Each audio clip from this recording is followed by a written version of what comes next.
Yeah.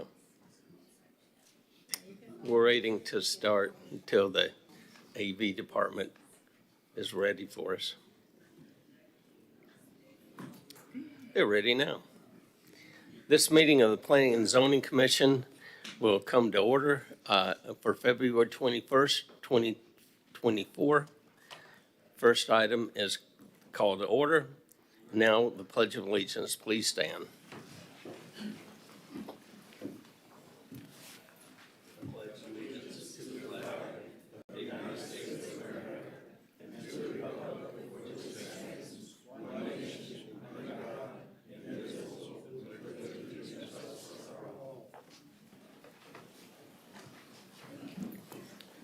Roll call, please, Lori.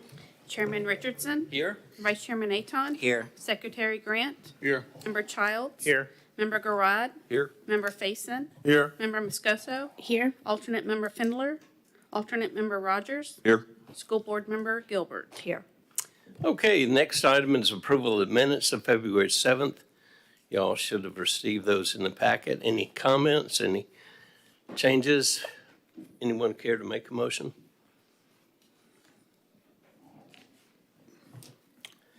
Secretary Grant. Yeah, thank you. Mr. Chairman, I make a motion to approve the minutes from February 7th, 2024. Is there a second? Second. Second by Vice Chairman Aton. Roll call, please, Lori. Member Faison. Yes. Member Childs. Yes. Secretary Grant. Yes. Member Moscoso. Yes. Vice Chairman Aton. Yes. Member Garrod. Yes. Chairman Richardson. Yes. Item number 6, quasi judicial confirmation procedures. Chelsea, would you go over that, please? All persons who anticipate speaking on any public hearing item must fill out an oath card to be heard on that agenda item and sign the oath contained thereon. These cards are located on the table near the entrance to the council chamber or may be obtained from the recording secretary. This meeting will be conducted in accordance to the procedures adopted in Resolution Number 24-1997. Those speaking in favor of a request will be heard first. Those opposed will be heard second, and those who wish to make a public comment on the item will speak third. The applicant may make a brief rebuttal if necessary. A representative from either side, for or against, may cross-examine a witness. Anyone who speaks is considered a witness. If you have photographs, sketches, or documents that you desire for the commission to consider, they must be submitted into evidence and will be retained by the city. Please submit such exhibits to the recording secretary. Thank you. Thank you. Eddie, would you go over the item? Yes, sir. Thank you. This item begins on page 12. The applicant has sent an email today. This email is from 4:23 p.m. and they've requested that the item be tabled to a date certain to the P&Z meeting on April 17th. If it's the board's decision to table the item to April 17th, then I will not go over the overview of the item. Okay. There's a bunch of comments I'd make before we start. And I realize that this is the third, at least, time you've been here this year. And because the applicant keeps asking for a delay, I think it's only fair that we allow everyone to speak, if you want to speak. And I've got a list of people that have sent me emails, and I assume they've sent the other members of the commission emails, and this is in no particular order. Kay St. Ange, Dwight Severs, Rick Schmidt, James Boyd, Debbie Stewart, Tanya Schmidt, Marianne Nash, Brent Boyd, Laura Flanagan, and I was undergoing physical therapy today, and even my therapist lives on Maryland Avenue. And he told me that he signed a petition. That's Nathan Stafford. So that's all the information the people sent me. And you may know, you may not know, that this item was tabled last week, last P&Z meeting. And I received a letter then, and I think the entire commission received it from Dwight Severs, talking about an objection that'd be heard before the commission. And it contains, it's about 7 or 8 pages. And it contains everything, including the conflict of interest form or statement that Kimley Horn should have replied to. It has a list of Kimley Horn contracts with the city over 2 years that are over $1 million in 2 years, evenly split between the Public Works Department and the Planning Department, Community Development Department. At this time, I'll ask if Mr. Severs wants to speak, and then I'll open the public hearing for everybody to speak.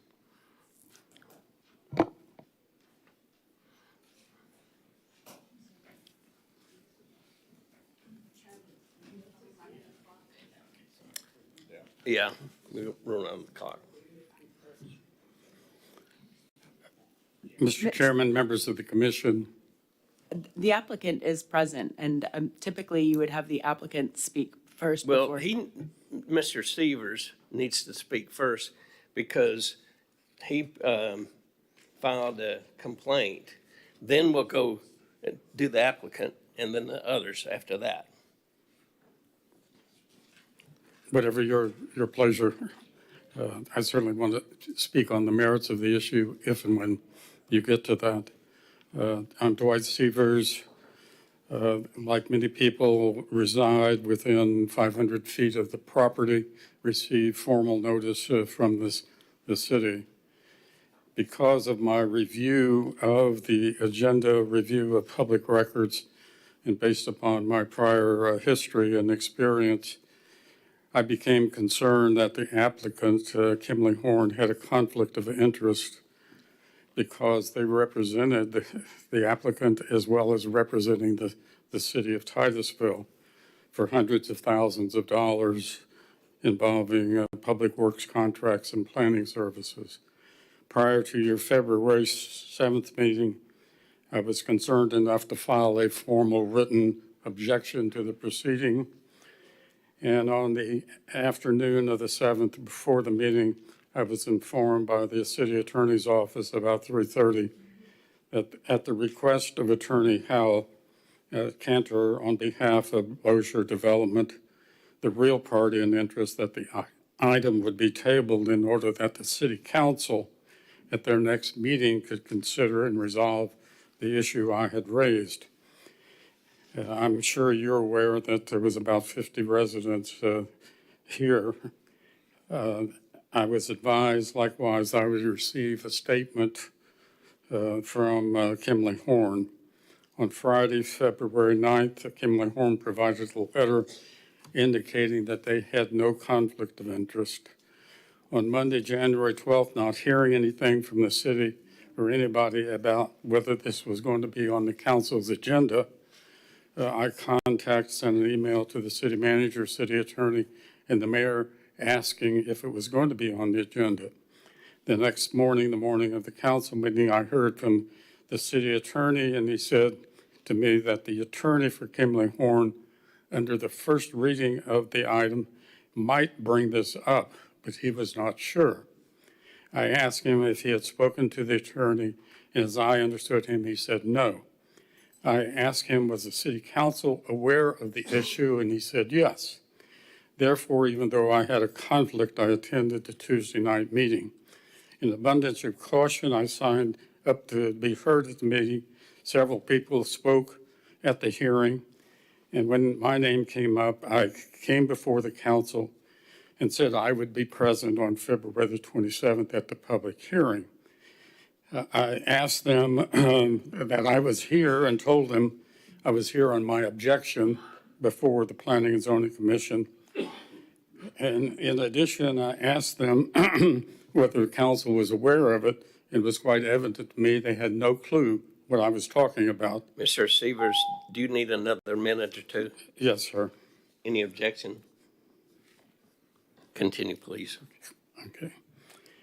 I offered them a copy and provided all of them a copy of my concern. Since then, I have heard nothing from any representative of the city, including the city manager, city attorney, Mr. Parrish, or anyone. I'm not aware of the status of my formal objection that I filed for the record. Tonight, I understand this is certainly to be a quasi-judicial proceeding, and there is a request to table the item. As a matter of minimum, I'd suggest that you allow those present or those people that can't come back on April the 17th, the opportunity to be heard. Thank you. It is not within the prerogative of the Planning and Zoning Commission to decide whether there's a conflict. That is the obligation of the city. My impression is that my objection will be ignored. Thank you. Okay, thank you. Now, for the applicant.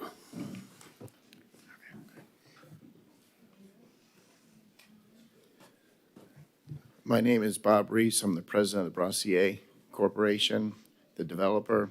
Kimley Horn is our consultant, and we request that the item be tabled for reasons that we're tweaking the plans, we're not ready to present, and there's this cloud over our heads with Kimley Horn being this conflict cloud. And the reason we tabled it last time, we apologize for everybody coming out. Honestly, it's just the way the notices go. We can't, be ahead of the notices. We are very sorry for that. But until this is resolved, it wasn't resolved at council. I was there. And these are the reasons why we're tabling. I request the table. Thank you. Any questions? Thank you. Mr. Rogers. Perhaps not being a sitting member tonight, I don't really have the right to ask this, but I certainly was curious about the reasons listed in this letter for the tabling. I believe that certainly that was spoken to here, but I just wondered what was said in the letter. If I may ask, if that's a fairly short letter and I may ask that, I'd like to hear it. If not, perhaps if somebody else wants to hear it, you could ask. You're asking who? I believe Mr. Galindo had a copy of the letter. Sure. So this email is from Robin McAdams of Lowndes Law Firm, legal assistant to Hal Cancer. And the email states, I wish to amend my email to you of February 18th, 2024 by changing the request to table to an unspecified date. I would like to instead request a table to a date certain. In that regard, we would request that the hearing be rescheduled to April 17th, 2024. During this period, we will determine the path that seems more appropriate for the project and will notify you regarding our intentions before the April 17th date. We understand that we will be responsible for paying advertising fees and rescheduling. If you should have any questions, please let me know. That was the extent of the request. Any other questions? Okay, at this point, I should have said, I'll open the public hearing. Mr. Grod. Yes, I had a question for the applicant, if you could perhaps answer.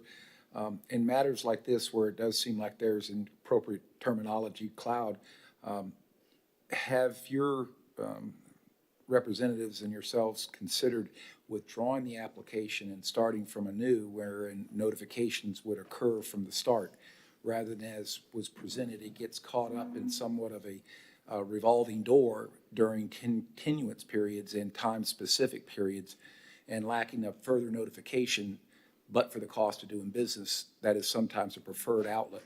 Kind of puts everybody in neutral corners.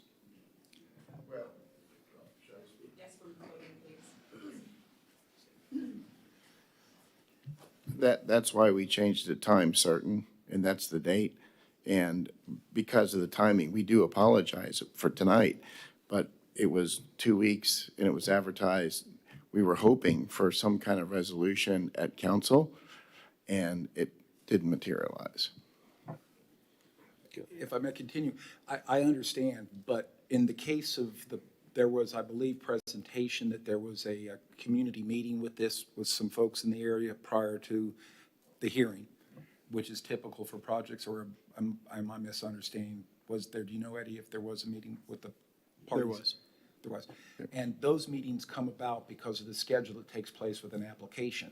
When you get into a continuance, where, as you put it, you're going to have this tweaked plan, you don't have the same opportunity to have a meeting with the affected parties around you.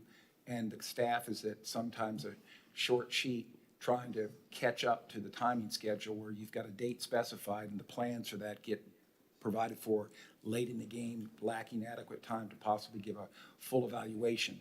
I've been there, I'm sorry, I know this, and so I ask again, have you considered withdrawing your application while you consider what this tweaked plan would be?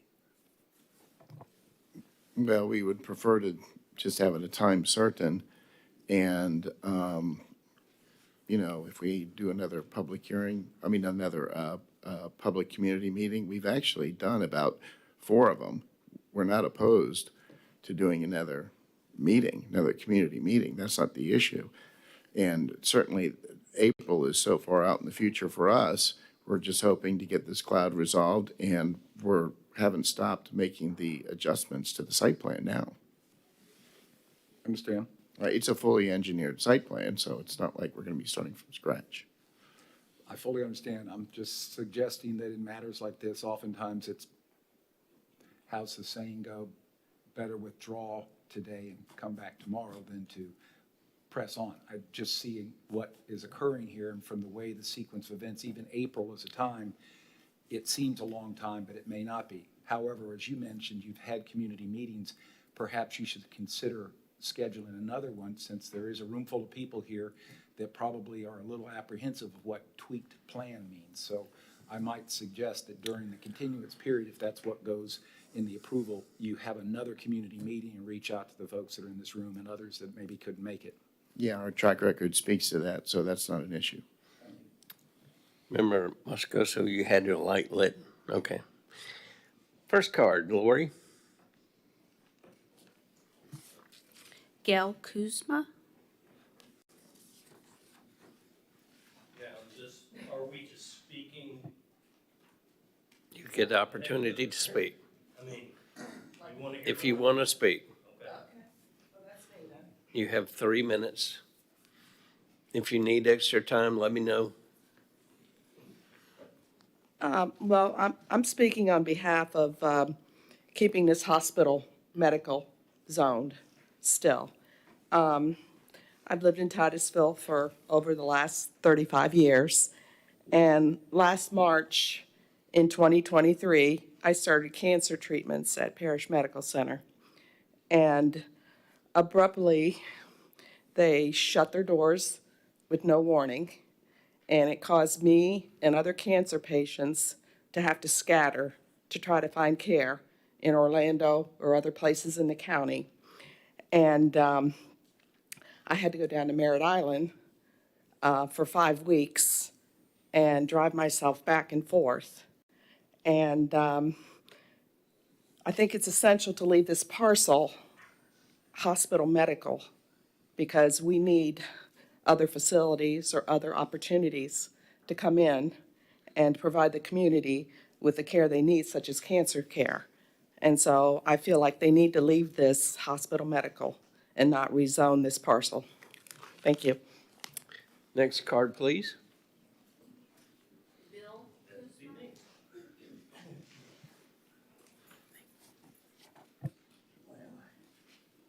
Handing out these pictures again, dude. If I may just ask a point of order to the chairman, if the commission is intending to vote on this item tonight, wouldn't they like to hear staff's presentation? I'm just giving the public, who's come out 3 times, the opportunity to speak. Just checking. We'll decide that. Okay. Well, I do have some photos. I don't know if I should just give them out now, and if you're gonna hang on to them, or if I got prints more for next time. Would you like the photos? Sure. We'll pass it down among us. Start it, give it to the secretary. Okay.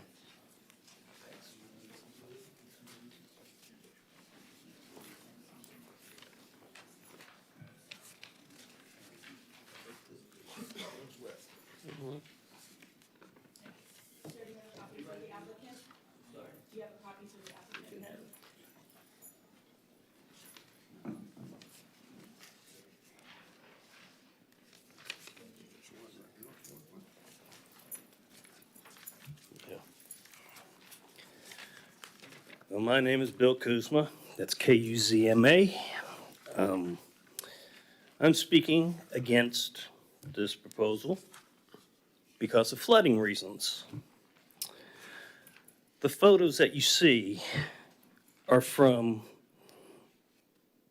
the flooding on Maryland Avenue, and the registry plans, to build impervious surfaces over 40% of the property.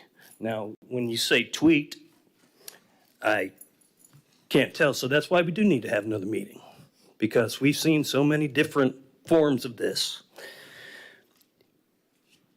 And in April 2022, Mr. Reese told P&Z there won't be one drop of water, which is a condition of the state that leaves our property and goes into another property. Yet the recent master utility plan shows underground pipes leading from the site's proposed dry retention ponds to Maryland Avenue Pond. Now, I'm not sure if it's still going to be the same after the next tweak. A ditch drains stormwater through the proposed site under Maryland Avenue onto this 1 acre pond that we have.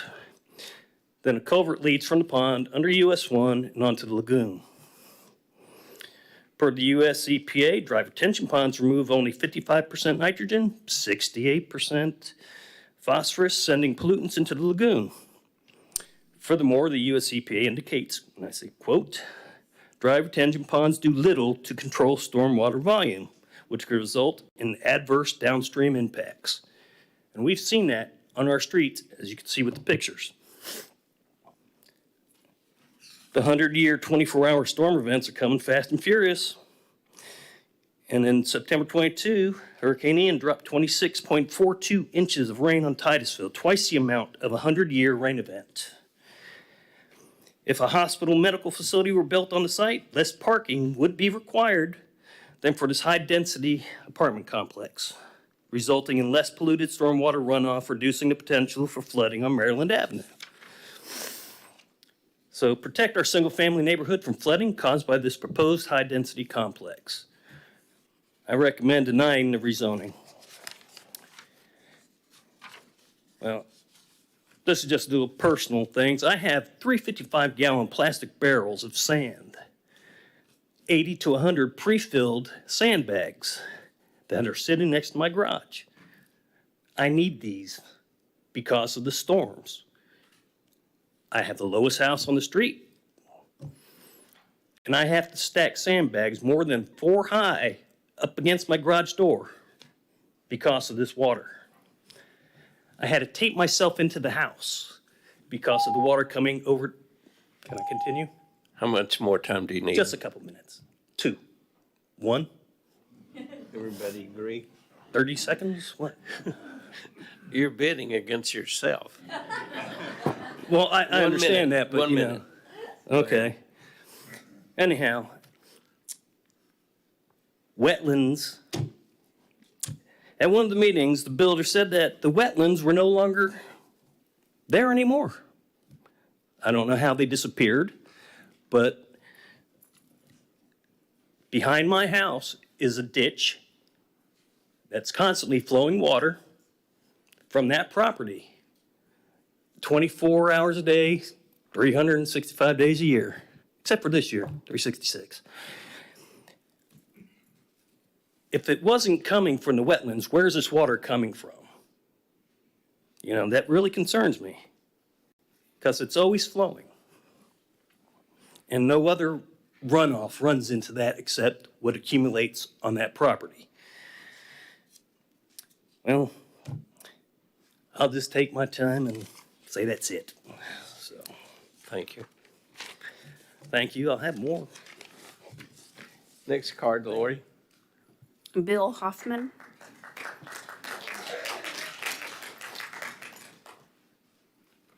Hi, folks.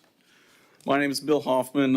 I currently reside at 1295 Old Dixie Highway, also own another home at 1300 there. My south property line, 263 foot, directly abuts the 2 parcels that front Old Dixie Highway. I'm here to oppose any rezoning for those lots. I'm here to oppose any rezoning for the hospital medical to high-density housing of the 29 acres that front US 1 as well. Excuse me. I never thought that these two single-family resident lots next to me would have either townhomes or even a road through to Old Dixie, but it looks like it's trying to happen right now. And we all know Old Dixie. It's a dangerous road.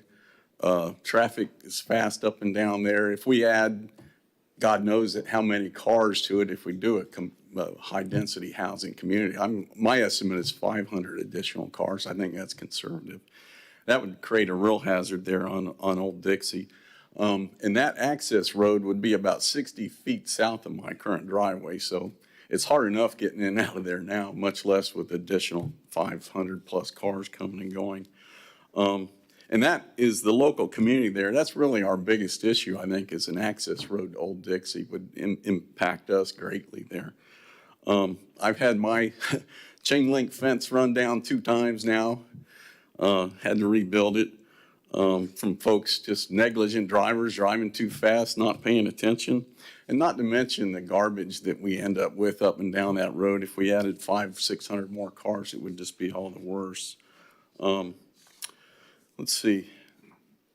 And again, I just want to say I oppose this rezoning of the 29 acres that front US 1, as well as the 2 parcels next to me. I would welcome single-family homes next to me. That wouldn't bother me at all, but a drive through there with 500-600 additional cars a day, maybe more, that might be a conservative estimate too. In the traffic that comes and goes, we know Old Dixie doesn't have very big right-of-ways and a lot of fences right on the right up next to the right-of-way, and it's hard to come in and out of there, at least from my house. I don't know, some of the other folks may have a hard time too. But anyway, I just want to thank you for the opportunity to speak tonight. And again, I oppose any rezoning of the hospital medical 29 acres there at the front US 1. So thank you for your time.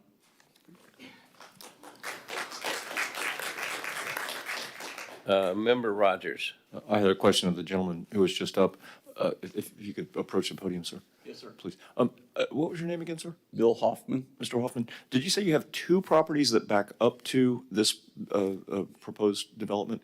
Just one of my properties actually abuts this property. The other one is across the street from. Okay. Well, perhaps I might address this to Mr. Kuzma as well, but I remember reading through the material, there was the suggestion that drainage problems that existed on Old Dixie were the result of residents having built structures or, I don't know, placed something in the swale, I believe was the term they used there, that was impeding water flow. Can you speak to that, or perhaps could Mr. Kuzma speak to that, or somebody who actually backs up against a proposed development speak to that? That's in my back corner. That is critical. And just south of me, there is a drainage easement with underground drain pipes in there as well.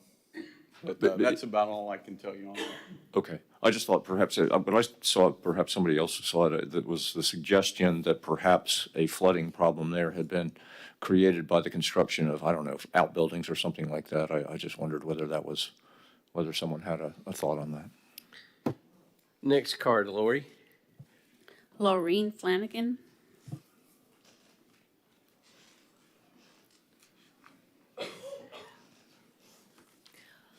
Laureen Flanagan, retired registered nurse, Tennessee Street. At Council's first reading of the registry on February 13th, Vice Mayor Robinson indicated this property has a special value to it because of its proximity to the hospital. He said, "We want this designation so that as we grow, if we need larger medical facilities, we don't have to put them in MIMS." The mayor agreed, stating, "This is our hospital medical zoning use right there, and it would be silly to not keep it that way." Section 28-311 indicates, "The hospital medical district is created to provide a protective area for the harmonious development of healthcare facilities and accessory services. The district is intended to be protected from encroachment by land uses that are incompatible to the location, operation, and expansion of medical facilities development. The registry's proposal to build 314 apartments and townhouses on the property would encroach on this hospital medical district, preventing the expansion of medical facility developments on over 29 acres of land. There are no substantial reasons why the property cannot be used in the existing zoning district. As the mayor and vice mayor indicated, this is prime property for the building of additional medical facilities, as it is so close to our existing hospital. During COVID, parish medical centers' rooms were full, and COVID patients were treated in the parking lot. Another catastrophe could easily overwhelm the hospital. Medfast Urgent Care has 3 offices in Titusville alone because the emergency room is so busy with very, very sick patients. We also need more specialist doctors' offices so our residents don't have to drive 40 miles just to see a specialist. City planners have indicated this is the last large vacant land zoned hospital medical. Is the health and well-being of Titusville children, adults, and elderly worth giving up the last 29 acres of buildable medical land? We need more medical facilities to serve our current and new residents. In addition to the many thousands of tourists and visitors to the Space Coast and Port Canaveral who stay in our hotels and campsites. Apartments should be built on land already zoned R3. We ask that you please recommend denial of the rezoning and retain the current medical zoning for the future when you write your report. Perfect timing. Thank you. You must have rehearsed that. Next card, please. Claire Orsier.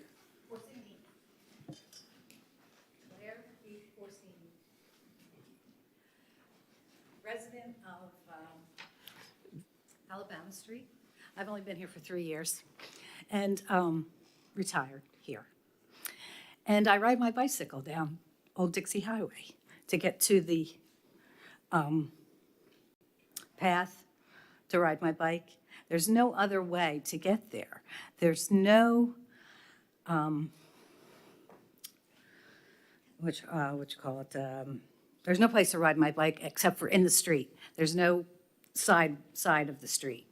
The yellow line is right at the grass.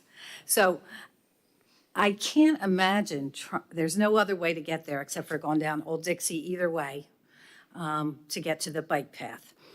I can't imagine if there's going to be access onto that road, Old Dixie, with all these cars, with people taking their children to school or going to the grocery store or going to the doctors or whatever, that's not going to be safe for people walking on that street, riding their bike on that street.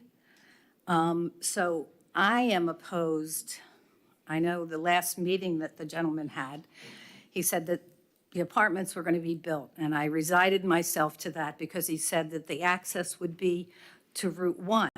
But now everything's changed. Now we're going to be a busy street on Old Dixie, and it's not. Old Dixie leads to other small streets, like Shady Oaks is a very small street. So I don't understand why we have to have all this traffic. So I guess I'm opposed to them, which I know it probably can't be helped if the apartments are going to be built. They would rather have the access onto Dixie than go across the bike path, have to stop there and go across the bike path. So they're inconveniencing all the people over here for that. So do you understand what I'm saying? All right, that's all I have to say then. Thank you. Thank you. Next card. Vanna Monger.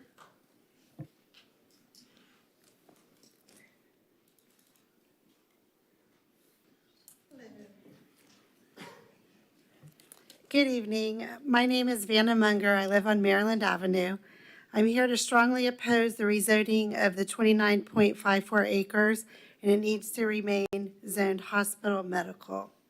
A complex such as a registry would create more noise, crime, bigger drainage problems, lower property values, and increase traffic by a minimum of 400 cars utilizing our nearby roads daily. This would create more accidents on US 1 and Old Dixie Highway. It would make emergency vehicle response times much slower to get to patients and to get them to a hospital. As we all know, in an emergency, every second counts. Old Dixie Highway is historical. It needs no more excessive traffic. This should not be an option to and from this complex. No sidewalks, no gutters, speed humps, walkers, bicyclists, children playing, etc. This would be a traffic accident nightmare waiting to happen. This complex would wipe out our wildlife. On this property where this residency is going, I back up to that property where I live at. We have had deer, bear, otters, eagles, hawks, coyotes, turkeys, gopher turtles, snakes in the Val, which is a small prey animal that feed a whole ecosystem of hawks, eagles, owls, and etc. on this property. The vole thrives in grassy fields and woods. Currently, we have excessive waiting periods to get into many physician and medical offices. As of today, the closest and only endocrinologist in Port St. John is now not taking any new patients and is currently booking existing patients into September. OBGYN booking into June 2024, out 4 months.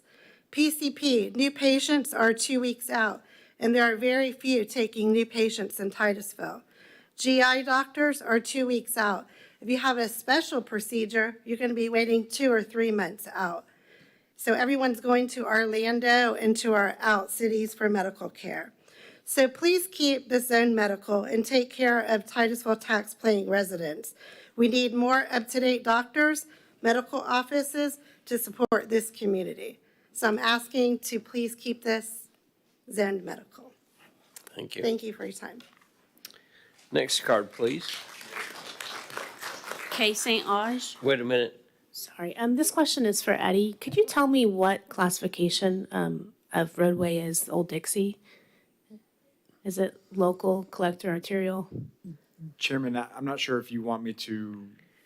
She asked you a question, Okay. I'd answer it. I'll look it up. Thank you. Okay. Next card. K. St. Ange. K. St. Ange, Maryland Avenue. I don't know if you realize, last month, a city solid waste truck was parked on Old Dixie at the corner of Georgia Avenue and Old Dixie. A motorcyclist ran into the back of it and was killed. This will happen again. I'm terrified to ride my bike on Old Dixie or to walk up Old Dixie. There are no sidewalks, no shoulders. You have to walk in the traffic lane. There's lots of shadows. You can't be seen. And you just have to dodge. You have to be sure you walk into the traffic so that you can see if they see you or not, and you dodge. But it's going to be, there will be more deaths, I'm fearful, if this moves forward. My main concern tonight, I just wanted to be sure you knew that, but my main concern tonight is the environmental impact of the proposed rezoning. At the first reading, both the mayor and the vice mayor said that this is a special property, and they were referring to the proximity to the hospital. But there's another reason why it's special. Yes, indeed. And that is because of these birds. These are rare birds, the painted buntings that live there.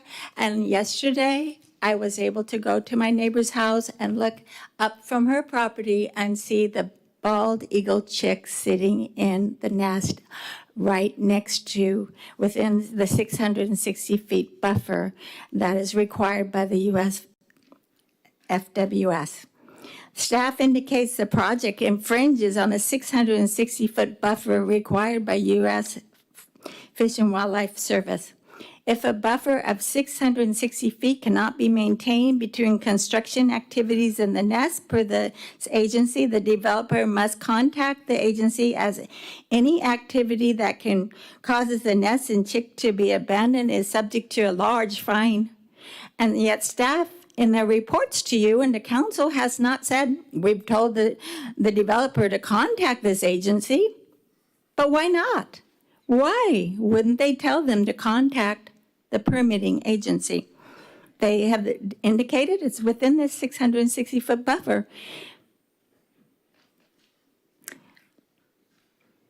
Once these woods are gone, these painted buntings will be gone. This eagle nest that has fledged birds 1 year after another year after another will be gone. These woods are special. They're full of huge heritage trees, oak trees with their arms extended with resurrection fern on them. There's just dozens of these huge trees, and they will all be mowed down by their bulldozers, leaving only 16% of the land in tree canopy. Can I have another minute or so? There's a consensus, you can have a minute. Okay. Thank you. So they only plan to preserve 16% of the land in tree canopy. Yet up the road, Dairy Road Apartments committed to preserve 28% in tree canopy and actually said they would move the side of a 3-story building to preserve one single heritage tree. The applicant doesn't promise to preserve any heritage trees. The applicant in April 2022 said to you, to the P&Z, we are staying out of the wetlands in the 1.6 acres to make a permanent conservancy of the wetland. We will go ahead and commit to that up front. God created a large wetland there, and I can't change what God created. That's what Mr. Reese said. Yet now he says there's no wetland. Well, I don't know how that came about. The applicant doesn't uphold promises made to P&Z. In 2016, the registrar's owner, Corral Palms, entered into a development agreement with the city to preserve 9.29 acres. He put it in writing, but he won't uphold that either. This applicant makes one promise after another that he's not willing to uphold. Thank you.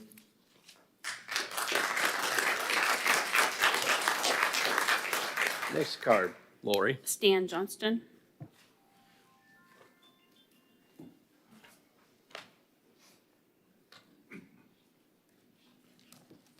Good evening.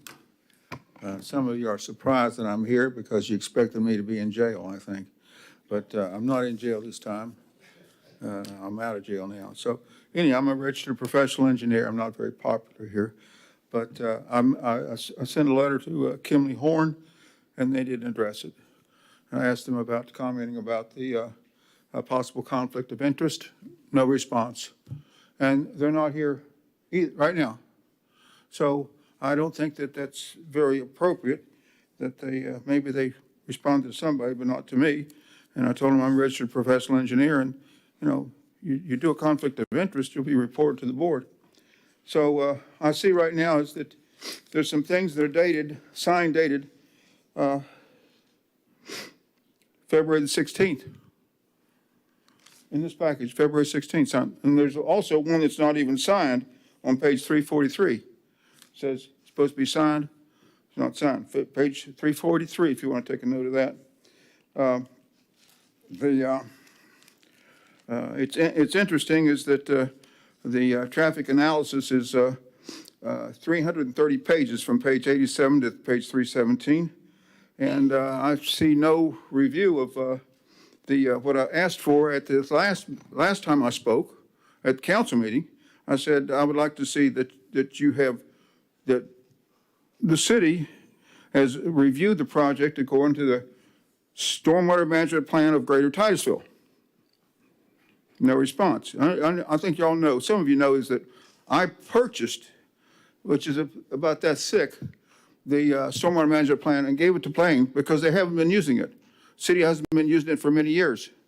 Even the person who was in charge of the comprehensive plan, stormwater management plan, never even heard of it. That's Sean Stauffer when I talked to him in 2012. Never even heard of it. So we have problems in our city government. No. We have big problems in our city government. No, it's outrageously horrible problems in our city government because they're not following the stormwater management plan, and you should pay attention to it. I'm asking for this project to be reviewed on that thick book, and I get no response. And the engineer's not here. And the engineer's not here to talk about his traffic analysis, which is 330 pages of this document.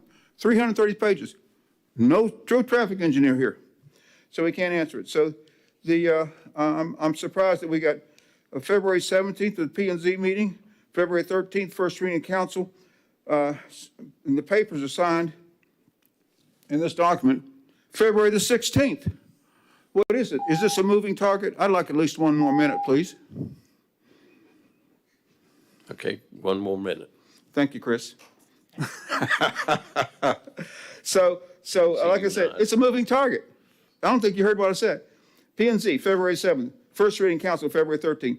Signing of papers, February the 16th. That document's changing. It changes from, so it's a moving target. That's not fair. So I don't know what all changes that you made, but the report to council on this is not, there's no date on it. And also, the attachments that are dated in the council report are dated February 1st and February the 2nd. Yet, there's documents on here dated February the 16th. I'd like to know, this is a moving target, and I think you should address that. Please address these issues. And I'm here to hear any comments about the Stormwater Master Plan. Please respond. Okay, thank you.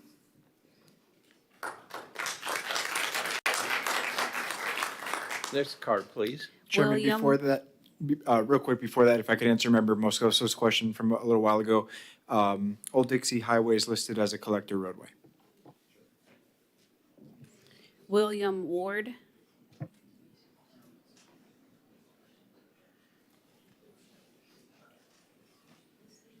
Good evening. My name is William Ward, 1205 Old Dixie Highway. Our yard butts up to the back of their properties that they designed to be built. I didn't write a speech today, but I want to let you know about I am very much against the rezoning because of the medical needs, because of the traffic, and because of the flooding. They say there's not going to be any flooding, there's no runoff. There's always runoff, especially when you cover 40 to 45% of it with asphalt and concrete. It's a prime source for the aquifer, for that water drainage back there. And the wildlife, I sit on my back porch at night and I listen to the owls. There's so many species of not just birds and raptors, but anything. I agree with what everybody said about the flooding. I tell you how much need there is for a high-density development. There, 2 blocks down, there's probably 500 unit apartments that are totally empty. That's how much of a need there is for this development. We do need medical, very much so. And my property is probably the lowest. My backyard is the lowest. I will have pictures next time. I don't have them with me, but I'll be back and I'll bring the pictures. Even a strong rainstorm over the weekend will cause about a foot of water in my backyard. It drains away because that area is a good drain source for the aquifer, and that's what we need. So thank you very much for your time. Thank you. Next card. That was the last card. Okay. I'll close the public hearing. It returns to the commission. Do you want to table it until October, is that October 17th? April 17th. October, everybody would be happy with that, April 17th. Or do you want to go on with it and have Eddie give his report?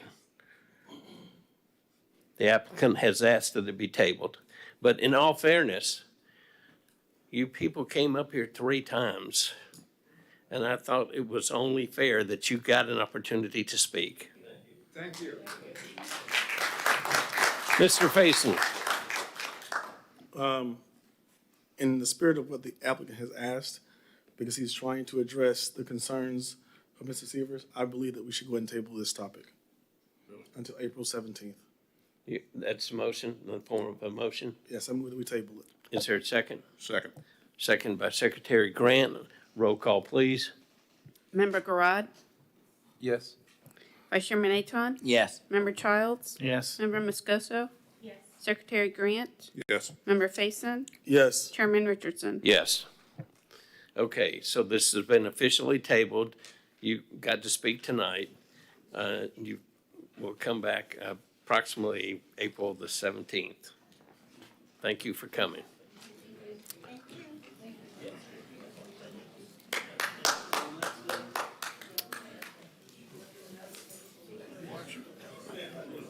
Well,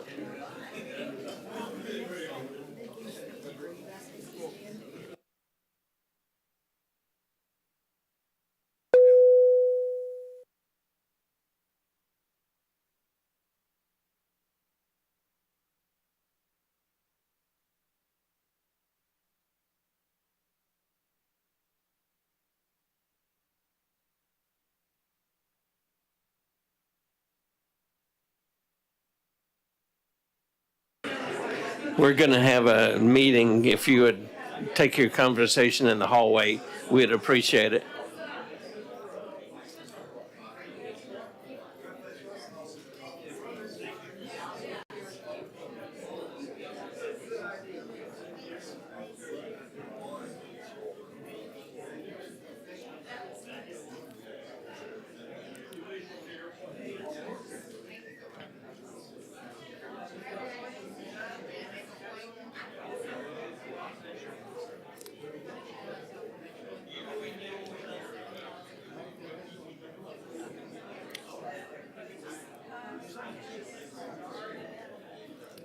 Please take your conversations into the hallway. They don't listen too well, do they? Miss Spotty L here, she'll get them out. Where's the law enforcement officer?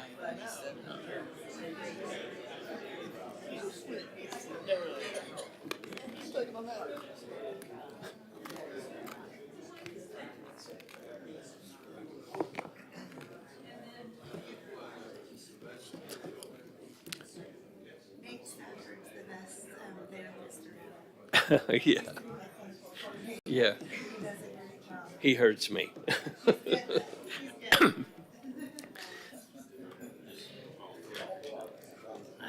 been disabled, I'm 100% disabled. I've had 4 back surgeries, neck surgeries, my entire lumbar split. My lumbar spine is fused, 2 knee replacements. I'm sandbags getting old. Yeah, understand. I mean, I can't continue to do this. Okay, understand. Next item is new business.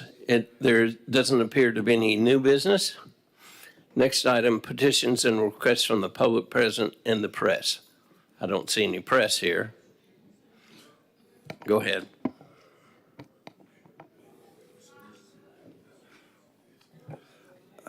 Good evening. This thing is working. All right. So I sent you an email today. I don't think anybody's read it yet, but it's about S&J Oaks Townhouse Project, which my wife and I used to own 2 acres of that property. And we were very shocked when the city had installed a 20-foot wide concrete apron on our property, well, with our permission, for Mockingbird Lane.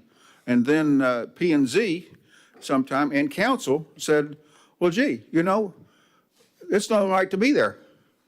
And I've approved it, my wife and I approved it. Back in 1984, 1986.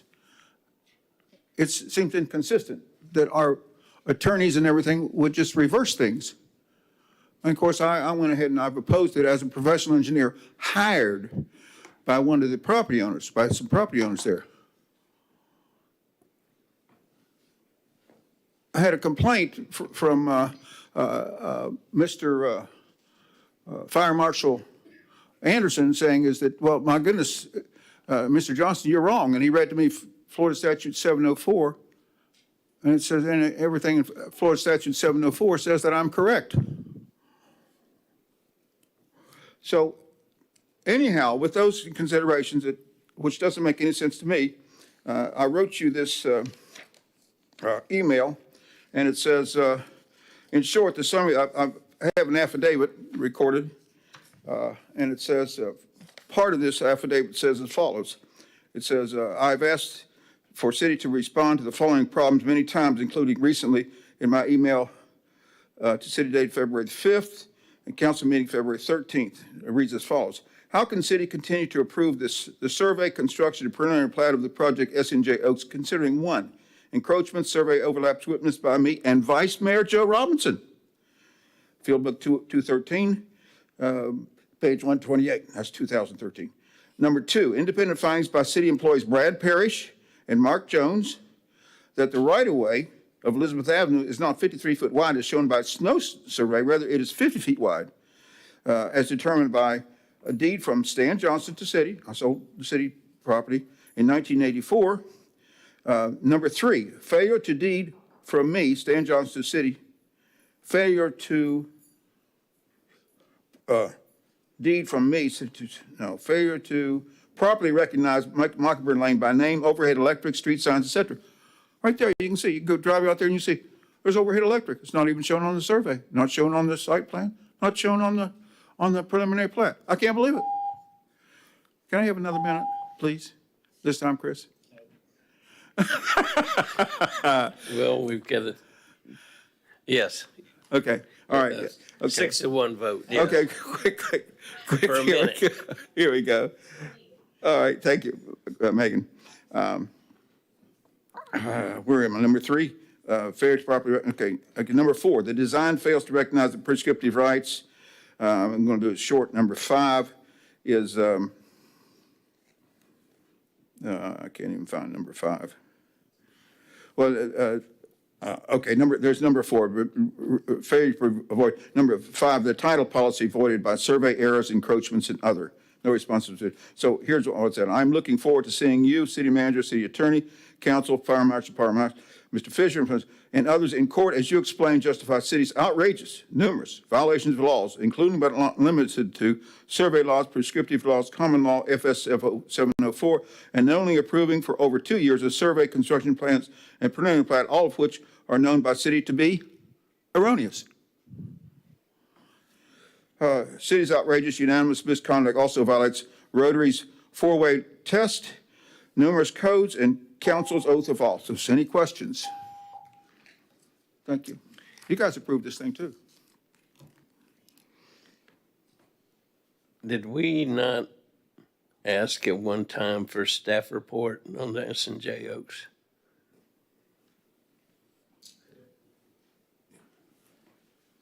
Okay. I thought that they did report something back, that we did get something, I think, yeah, I think Brad said something. Chairman that- Richardson, I think you requested it individually and then you read it into the record at one of our meetings. I think that's what happened. No, it wasn't the one that brought it up. It was another member of the commission that brought it up. I recall there was, because I was new and I had never heard Yeah, of it, so okay. I recall that. Any other petitions and requests? I thought so.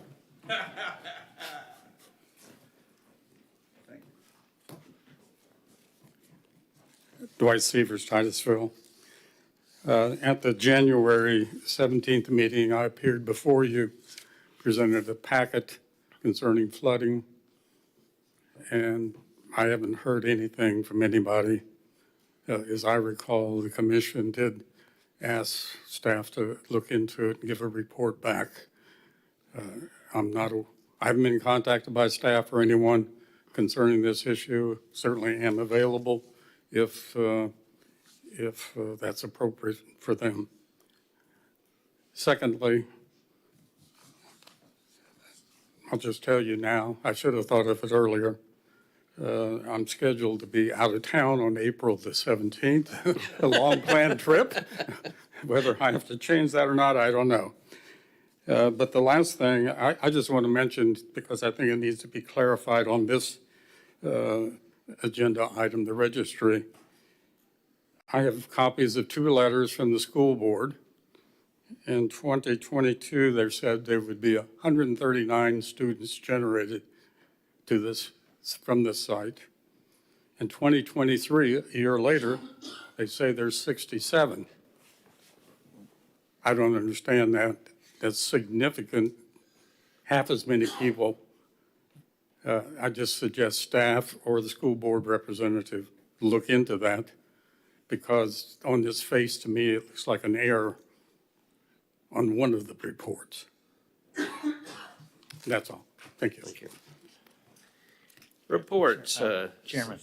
Yes. I was going to say, we did get an email, I think, from Brad. I haven't read it all because it's very extensive, but I think we can forward it to you with what we got from Brad. But I think it addressed multiple things, but I haven't read through it all yet. But It doesn't really answer the question fully. Okay. Well, Talks about something, I the guess. tree and Yeah. a couple things like that, but it doesn't answer the question of flooding. Yeah. Oh, Mr. Rogers, I keep missing you over there. I just had a question. It's not necessary to approach the podium. Is it Mr. Seaver? Sievers. Sievers. I was saying it's not necessary to approach the podium. I just, it's Brookshire that you're speaking of, right? Yes. And you back up to that? Your property does? Your house? No. You live in the area, right? It's sort of where you did. I previously lived basically across the street from it. Okay.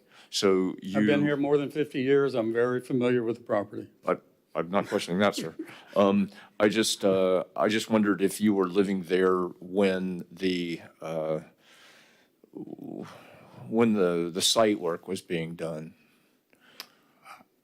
As staff well knows, I vigorously opposed a lot of, I had asked to see the preliminary engineering plan before they were finalized.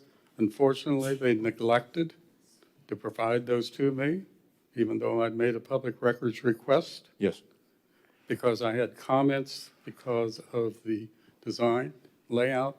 Historically, I prepared in consulting with the engineer, the city's engineer, the area of critical concern ordinance, and very familiar with the hydrology as it relates to the aquifer and the recharge. And frankly, it got destroyed on that property. Yes. Which I think was very wrong. Yes.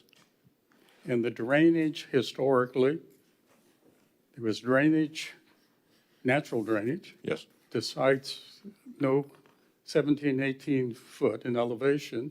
They got filled by 10 feet of fill. Right. And shift all the drainage from the site over to the corner where this flooding now is occurring.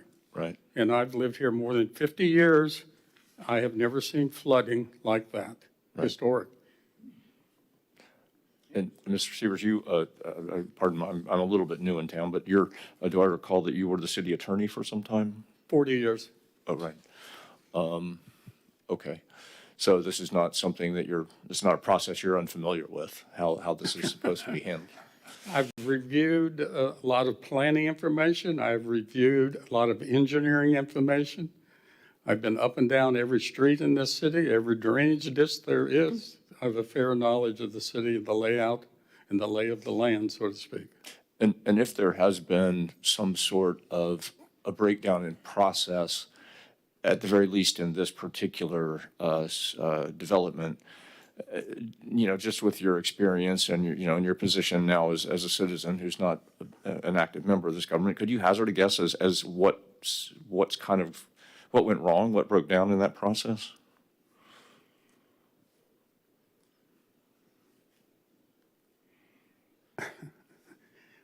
I'm trying to be appropriate. We have good people, don't get me wrong. But I think there is such a great deference to certain engineers and what they design and say. We don't second guess when we should, in the interest of the city, in the interest of upholding certain rules, regulations, and ordinances. for the overall public benefit should have priority. Well, I And think it doesn't seem to work that way. And I know they probably can easily say, well, this was designed to contain a 100-year storm. Guess what? We regularly have storms, as one of the gentlemen said this evening, that exceed that. And I'm well aware of, during that one hurricane, we had 26 inches of rain. And I can envision what that intersection is going to be like with the benefit of the general public when we have a large rain event, 15, 20 inches, it will be flooded, and the citizens are the one that's going to suffer because historically, that water backed up in that low wetland area, and now there is a dike. There is the berm for the retention pond, and it can't back up in there. That's just simple common sense. I don't have to be a real professional engineer to figure that out. Thank you, sir. That was very diplomatic. Yes, sir. Any other questions? Okay, reports, city staff, No report, sir. city attorney. Nothing, thank you. Do you want to go over quasi judicial, make sure that everybody understands you don't state your position? Sure. Yeah. A couple of things that I could talk about with the quasi judicial process is that you want to allow everything to be stated in the public hearing before you declare publicly what your opinion is. It's very important to wait and reserve your thoughts and comments until after such time as the entire application has been presented, until such time as all of the comments have been provided, and then for the applicant to present their case, and so that they know all of the issues on the table that they can respond to, especially if you're going to be making a comment to the community or the rest of the commission at the dais about how you will be voting. If you've made a decision on how you will be voting before the presentation is made to you, that will definitely be looked at as bias, and it will be a very difficult situation for the city to defend your decision. And so ultimately, my recommendation to you is to provide an unbiased decision so that the city does not end up in litigation because of the comments that are made prior to the closure of the public hearing. In other words, keep your mouth shut. And until we vote, it comes to vote after the public hearing. It is best to reserve your comments and your judgments on a decision until after all of the comments have been made and when you are in a position to make a vote. Before everything has been provided to you, you need to be a judge with a neutral playing field and not have a predetermined decision, because if you make a decision before an application is presented to you, you're not a neutral decision maker, and that's what we need up here. Exactly. So if you'd like to discuss this further, my office is always open to have one-on-one meetings to understand better what the quasi-judicial process requires. Yeah. It may be extremely difficult to not state how you're going to vote, but you should not ever state how are you going to vote before the hearing is complete.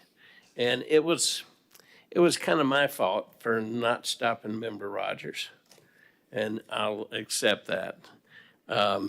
But I think we all have learned something from this. Ms. Moscoso.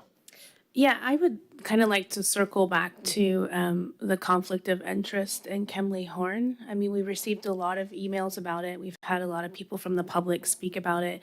I have my own opinions on it, but I would love to hear what other members of the board, their thoughts on it, if they'd like to speak to it. I see real interest. No. Would you like to take Member Rogers? I'm going to tell you how I'm going to vote. No, I'm kidding.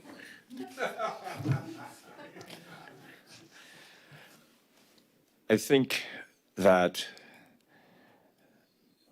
however rigorously a group like Kimley Horn might try to separate this hat from that hat, someone who is helping you to lay out an extensive multi-decade plan for your city, but who also is constantly representing people who develop in your city. I feel like it would be a little hard to prevent one role from bleeding over into another. Or it might be easy to justify, well,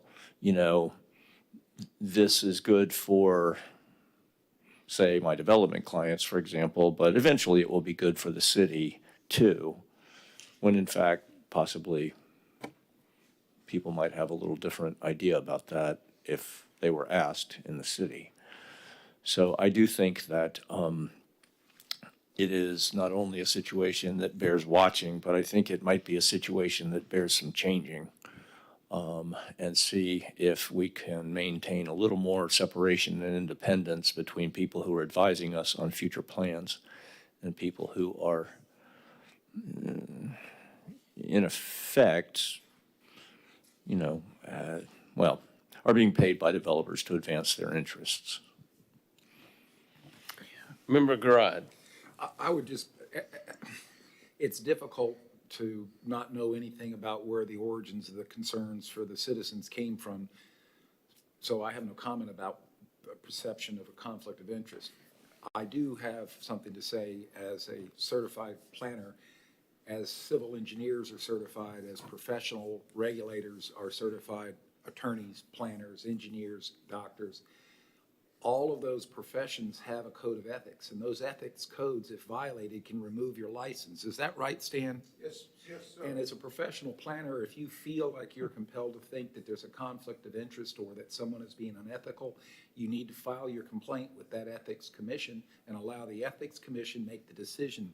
Because in a small area like this, you're invariably going to have a handful of engineering firms, a handful of legal consultants, a handful of urban planners that will repeatedly be the representatives for many clients, all the while because of the limitation those limited professionals have and the demand on their services, they become the consultants for little cities, big towns, cities in general, and it happens repetitively. It's not something that doesn't, and there really are, and I think one of the things to note is it was reported early on that you had the company that started as the civil engineer and planning for the property got absorbed by the other company, so it came to it. And I only plead for that to say that I'm obliged to follow my professional ethics, and if I feel like there's a conflict of interest, I'm either violating my code of ethics or I am not.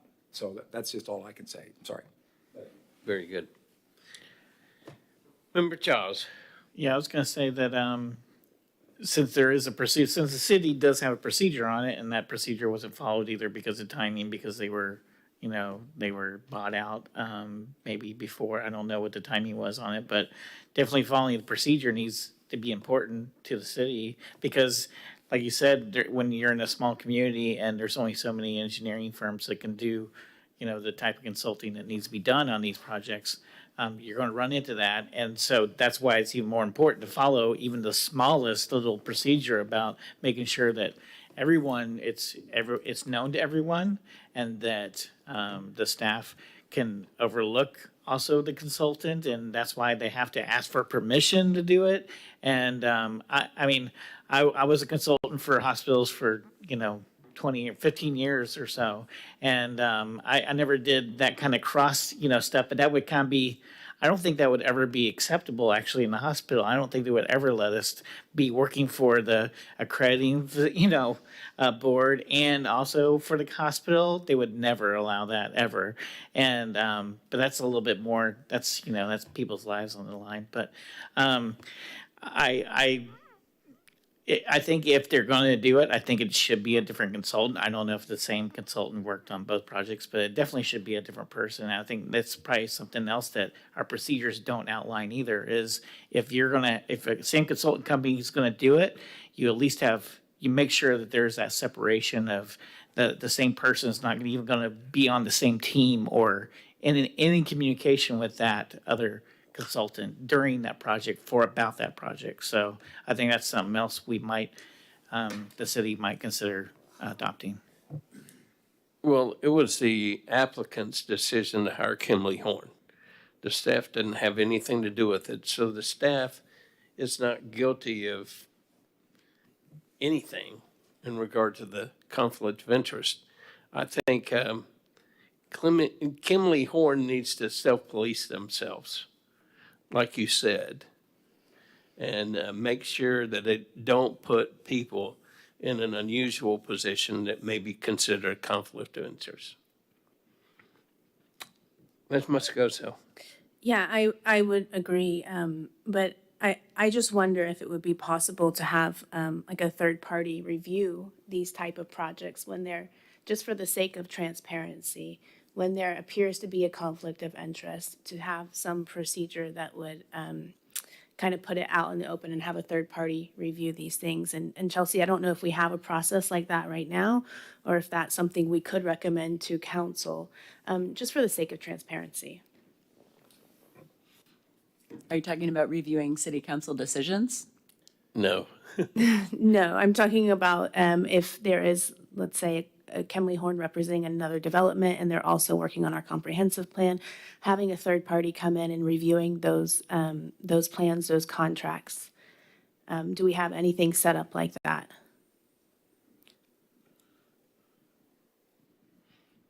I don't think I'm understanding your proposal. Where this third layer would come in? Would it be on the applicant side or for the city contracts?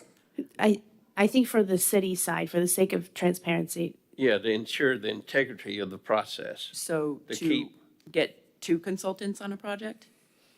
Well, it doesn't have to be necessarily that, but I think there needs to be another set of checks and balances. Yes, Dan? There is. There is? Yeah, I would love to hear it. Thank you. A little bit of correction on what has just transpired here is that we're not talking about ethics, we're talking about law here when we're talking about conflict of interest, although it is also an ethical consideration, but it is a legal consideration. If I'm in a conflict of interest, I can be reported to the board. So in this particular case, is what I did is I sent a letter to Kimberly Horn, and I said, there's an apparent conflict of interest, please respond. And in this case, so you have a third party already. In other words, the city of Titusville can make a complaint to the board based upon an apparent conflict of interest and you can have the board, that is the Florida Board of Professional Engineers, do your work for you instead of hiring somebody else.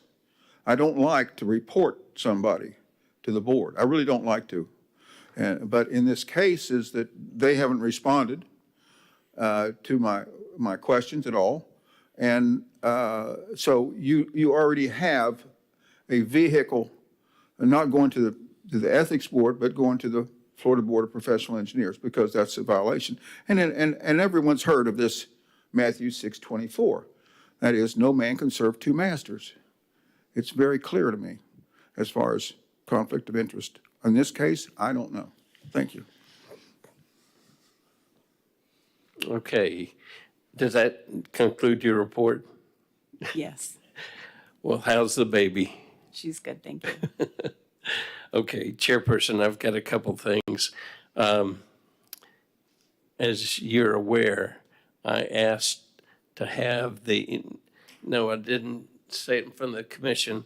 Eddie, I asked on the 9th, I believe it was, to get a copy of the Development Reviews Committee landscaping plan for Tranquility. It's been 12 days, and I still don't have it. Very much apologize for that. I forwarded the request over to our development review Development Services Department, who manages the site plans. I'll follow up and we'll get that to you tomorrow. I appreciate it.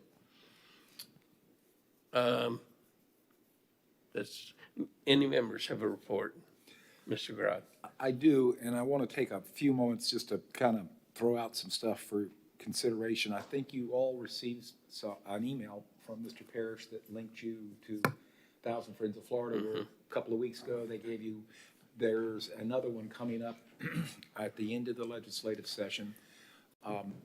There's a lot of stuff that is being proposed, and I forwarded my own comments to staff.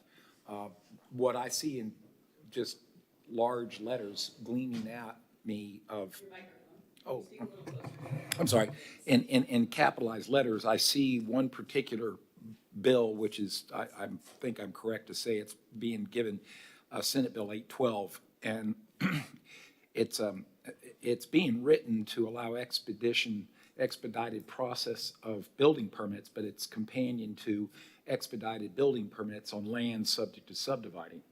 And tonight, there was a number of comments made, ironically enough, about wherein you have development occur, and it isn't until after the development occurs you realize there's a problem that becomes immeasurable to deal with, or impossible to deal with. So what the bill proposes to do is, it's ironic, and I want to share with you an experience, and I've shared that with staff. Along the lines of subdividing land, and I appreciated I received the flow chart for subdivisions, and also I read through the code, and different communities will identify by different terminologies. In my case, the terminologies were different, so the definitions of what you see under the designation, plat sketch, preliminary subdivision plan, engineering plans, and then final subdivision plans, and at the end of the run, you've got a recorded plat. What the bill does, if you haven't read it, and I'll just kind of read through it quickly, Titusville is going to qualify because it has the, I believe, the percentage of acreage under the blanket, which is designated for unincorporated counties on population, and for municipalities, it's based on acreage, but the acreage is much less than what the city of Titusville is in size. What it's going to do is it provides that upon the establishment of vested rights, the governing body can't really make changes to a preliminary subdivision plan. And it allows the developer, once he presents the preliminary subdivision plan, which in Titusville's path allows engineering plans to be companioned with that. So you have an approved set of engineering plans, and you have a sketch of the property, so to speak, and you start constructing. Well, when you construct the plat, you do the infrastructure, and Mr. Johnson's spoken many times. I recognize his profession, so there's monumentation that takes place, and you confirm all this has occurred as planned, and then once you reach the maturation of that plan, confirmation that it's built the way you're proposing it be built, you then go through the step to create the recordable document by having a final subdivision plan. And then after you record the document in a straightforward enough way, you obtain building permits. And if you own a lot, you've got iron pins there, and you know where your house is going to be, and all things are right. Under this proposal, what's going to happen is you're going to have the engineering plans approved, and then you're going to start construction, and you're going to concurrently build homes as you go through the construction. And the reason that's happening, you can read the bill, the language is in black and white, it's to allow pre-sales of home lots. So if you're a business person, you know what cash flow means. So you're able to pre-sell homes, you're able to promise homes to be constructed and occupiable at date specific, and then hopefully if nothing goes awry, you're going to have the home sold the day you record the plat. And I've had the experience in which the expedited process was afforded a developer.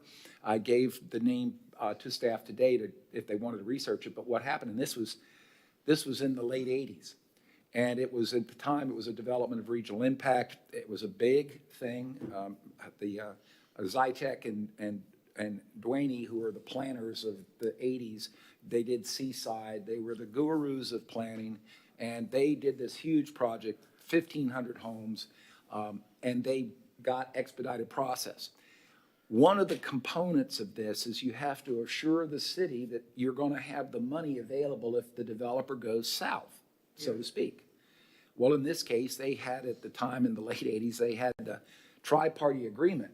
That was a better thing than a bond, and they had this tri-party agreement with a savings and loan out of Miami that had something to do with planes flying to Bogota and coming back.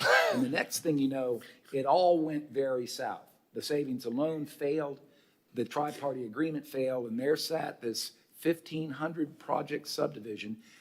Roads were just basically carved in, and houses were built. Well, then the houses that were built couldn't be occupied. The plat couldn't get recorded, and the community did not have the wherewithal to cash in anything and make it work. Make it work means you finish the stuff on your bond call, and then you have the possession of the property, and you market it and auction it, and it all works itself out. In this case, 20 years of time went by until finally, after a recession came and went, that somebody came in and bought the project and finished the subdivision. All the while, these several half-built homes lied there until they were an eyesore for the community. They were unsightly, to say the least. They were, for law enforcement, a problem. Vacant houses on vacant property. So my point is, and I would ask if, Chelsea, you could let me know, or maybe if this gets discussed with staff, one of the key parts I saw in the bill is that it speaks about that you can post your bond, and then with that bond posting, performance bond, I think is what the terminology is, and then performance bonds are capped at 120%. Means you got enough extra change to finish the job and pay your consultants, and that's all good and fine. What's not in that bill is any, I don't think any absolute cap that if local government established in their subdivision rules that if you wanted the expedited process, perhaps a 200% performance bond gets posted for the what if. Now, there again is the measure of it on the other side of the coin. If you're a developer with the wherewithal, that means you have to pull 200 times all the cost of the improvements. You got to have some pockets, and they have to be deep. And if you have that, you might prevent what could occur, in my opinion. What I'm looking at is not a huge development of regional impact failure through a savings and loan association in the late 80s, but a smaller scale development, 200 or 300 homes in a subdivision. A small scale development like that has got the potential, as I think you could probably say there's some examples here in the community. I think I've seen some examples where you don't have a completed subdivision, and it just until the weeds grow up through the limestone.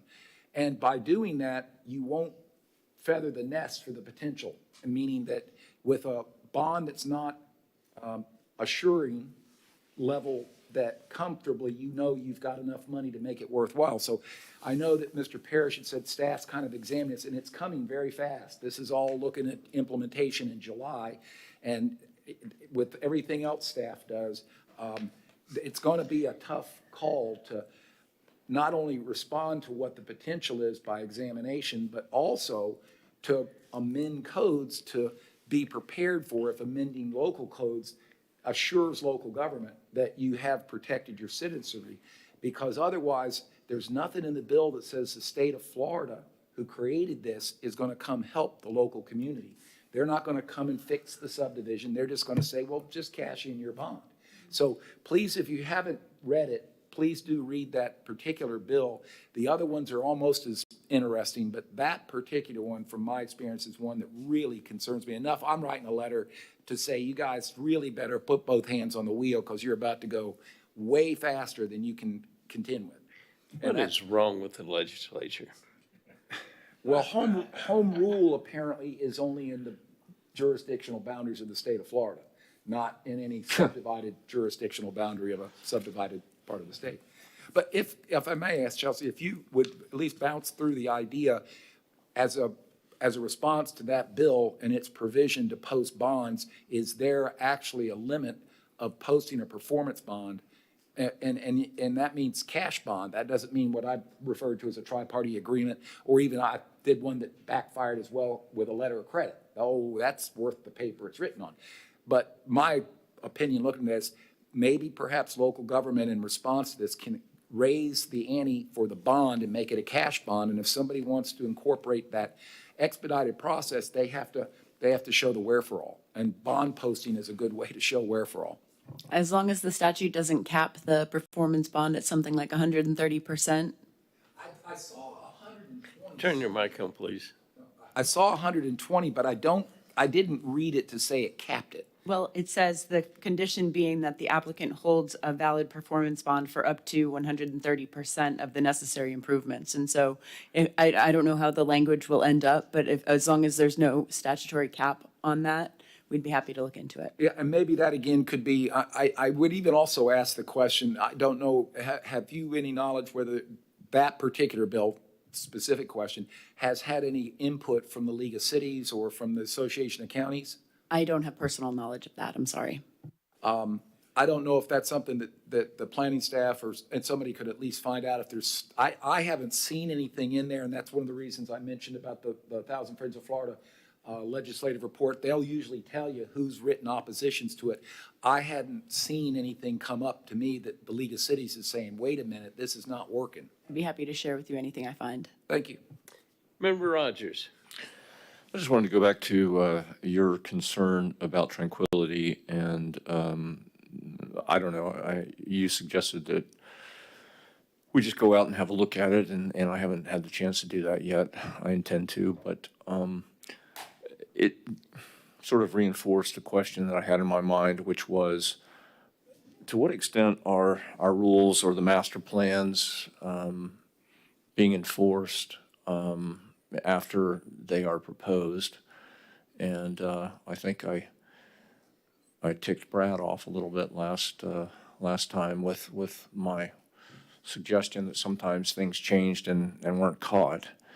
But I wondered whether, is there some sort of list put together by the city that says what violations have been found in different new construction, and what fines have been levied or corrective action has been ordered, and whether it has actually taken place? Is that something that is produced? I suppose I'm probably asking Eddie here, but and if it's not produced, I wonder if it might be produced, and because I'd like to see it. Sure, it's not produced, and if you have a specific concern about a development, please send your request over and we can look into it for you. Okay. Well, again, I'm unclear in my status tonight off the dais. I never know how to pronounce that. What I can move, make a motion, possibly nothing, but I just kind of wonder if maybe we oughtn't have that as a continuous sort of publication that comes to P&Z and or council, just to kind of keep an eye on what enforcement is being done for people who are not following the rules that they say that they will. Well, we can add that to the next agenda if staff agrees with it, to give a update on a report such as he's asking for. Sure, but again, are you asking about a specific development enforcement action? No, I really just, I guess I sort of imagined that over the course of, a month or two, there would be, I don't know, people from the city, representatives from the planning or code department or something, who would go out and take a look at new development, whether it's an individual house or whether it's a subdivision or something that's it's coming out of the ground. And, they said, okay, here's our plan, but, then our person out there says, well, actually, they're not following the plan. And, actually, if you don't follow the plan, there's going to be a fine, or there's going to be some kind of a consequence. So we have site inspectors, and they're making sure that the development is moving forward in conjunction with the plan. If violations are found, if something's not per the approved plan, they're required to make corrections, and that's when you come in with a final inspection at the end to sign off officially that everything has been built per plan. And just based on your experience, I just don't know.